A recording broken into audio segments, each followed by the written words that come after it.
Pressure কুকারে ভাগা পিঠা বানার খুব সহজ পদ্ধতি। ভাগা পিঠা করার জন্য আমরা নিব আটা। আমি এখানে 2 বাটি আটা নিচ্ছি। ছোট ছোট করব ভাগা পিঠা। 2 বাটি আটা নিলাম। আর এখানে আমি আরেকটু দিচ্ছি।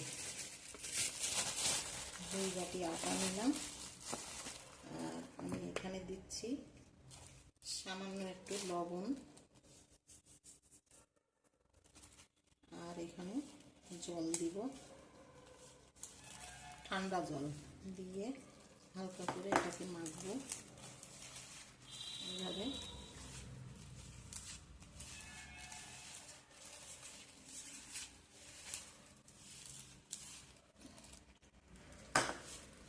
এটাতে আবার এই মাখার জন্য একটা আছে, আপনারা যদি বেশি জল দেন তো দানাটা মোটা হবে, আর যদি অল্প জল দেন তাহলে দানাটা ছোট ছোট হবে। এরকম 2 রকম ব্যাপার আছে, অনেকে এটা জানে না। তো আমি একটু দানাটা করব, বেশি মোটাও করব না, বেশি চিকনাও করব না। এই যে আমি আটাগুলো চালে নিয়েছি, চালনি করেছি, চালনিতে ঝরঝরা হয়েছে।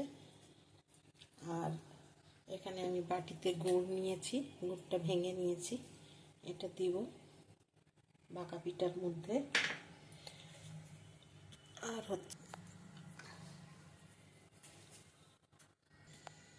এখানে আমি প্রেসার কুকারে জল বসে দিয়েছি, প্রেসার কুকারে করব। জল বসে দিয়েছি,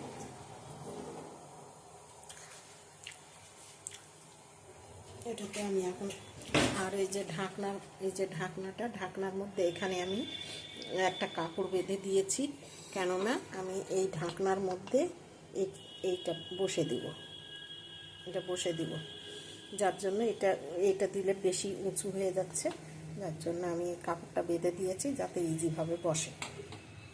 তো জলটা একটু গরম হয়ে যাক। এই যে বাটিটার মধ্যে আমি এখন দিব, এইভাবে আটা দিব।